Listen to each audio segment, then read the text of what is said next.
We've just had another briefing here at the Control Centre.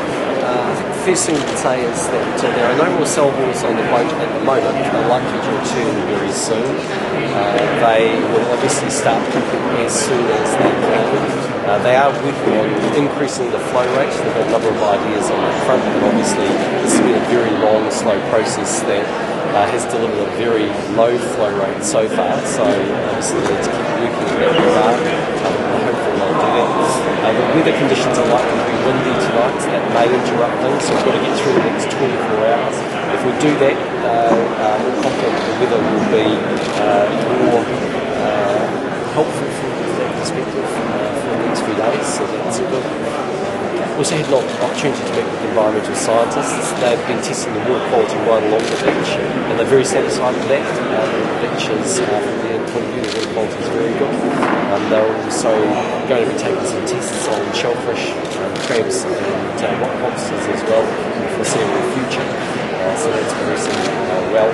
Obviously we've had the opportunity to talk to businesses today, and we've spoken to those who are helping with the rescue effort of wildlife and birds. I just took the opportunity to thank everybody for the hard work that they're doing. There's a lot happening. Obviously the next 24 hours are critical. If we can get through the next 24 hours and the ship holds together, then we'll be better luck. We're not going to get a lot more oil off the ship, but there's obviously a lot of intangibles there that we don't want to pin too much to until we know what happens. I'll talk to Steve if you want to give it a time. Not much to add, just I think just underline the Prime Minister's thanks to all the people who have been involved, volunteers and the professionals. They're going to go through a little bit of a stand down period at the moment until we get the next lot of oil ashore. I think it is fair to say we're still planning and expecting oil to come ashore again at some point.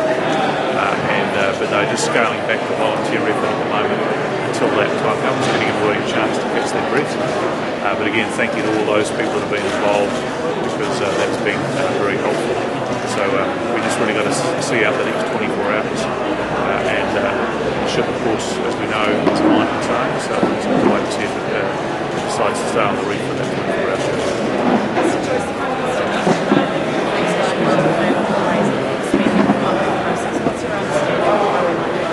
Well, the booster pump obviously is actually in place on the ship, but they haven't had an opportunity to use it yet because it's not pumping it last night. So that'll make a difference.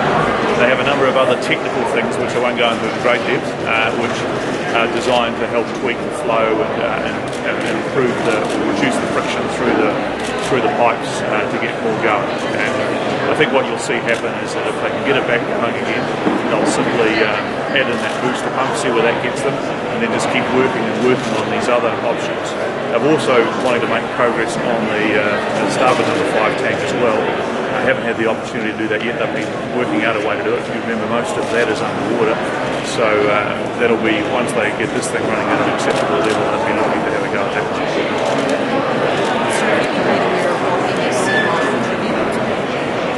I've got a bit of a sense of it, but I don't know for sure. I guess what I'd say is it's a start, but that's not necessarily doing it from our perspective. It's depending on how the ship performs in a while, what the overall environmental impacts are, the overall possibilities of this start. So it's not good enough? It's a start. Well, I'm hoping for lots, but we've got something, and that's good. It's a good starting position, but as I say, it will depend on a lot of different factors. The success of getting the oil off the ship obviously substantially reduces the environmental impact, but there's a lot of intangibles between that desire and the successful conclusion of getting that oil off the ship. And if the ship breaks up for whatever reason and the oil is sent into the environment, then the cleanup costs are going to be considerable. Are there alternatives to Well, there's the legal liabilities of the owners, the definition of ownership is one of the things that the lawyers are going to regulate. And all these charters, they're all quite different and quite different, so I'm not going to have an opinion as to their legal liability or not at this point. It's something the lawyers discuss. They are taking a public position that are not liable. Of course, I'd probably do in this situation, but I think they should. Those things will be set before the time. Clearly don't want to put at risk against Crown's position.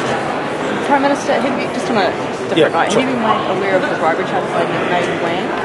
I've only seen media reports and said now been before the courts in Hong Kong, so it's obviously not for me to comment, except to say when the application was looked at, one of the reasons from memory that it was rejected was on the basis of the character test not likely to be met. And that's why I indicate why.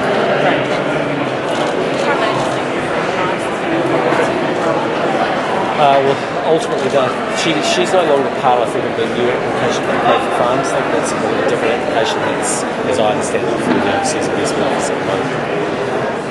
Prime Minister, have you met with any representatives from NEC? I haven't really.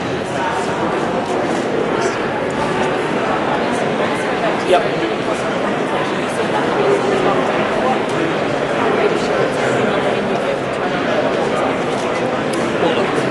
Key assurance is that we are totally focused on their position.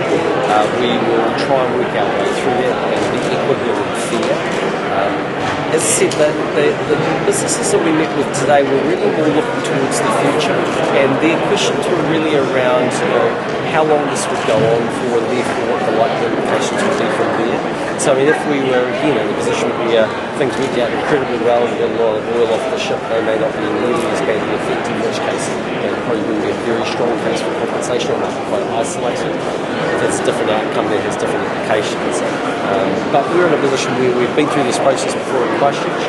We're also working our way through it to a certain degree with kiwi fruit, which is we're suffering from PSA virus.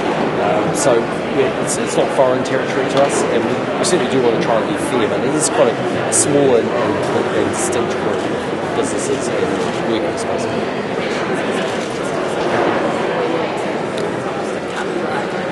In fact, the business owners we met with today made a bit more of a case for their employees. They're essentially saying that as business owners, you take risks, they have insurances sometimes, there are things that can mitigate that, but it's the 3 or 4 workers who work for the Rocklabs, the company that can't get paid because they can't go out and do their work. And there are a number of mechanisms through MSD that we can help those people. So the Minister's working on that position at the moment. I think working there too.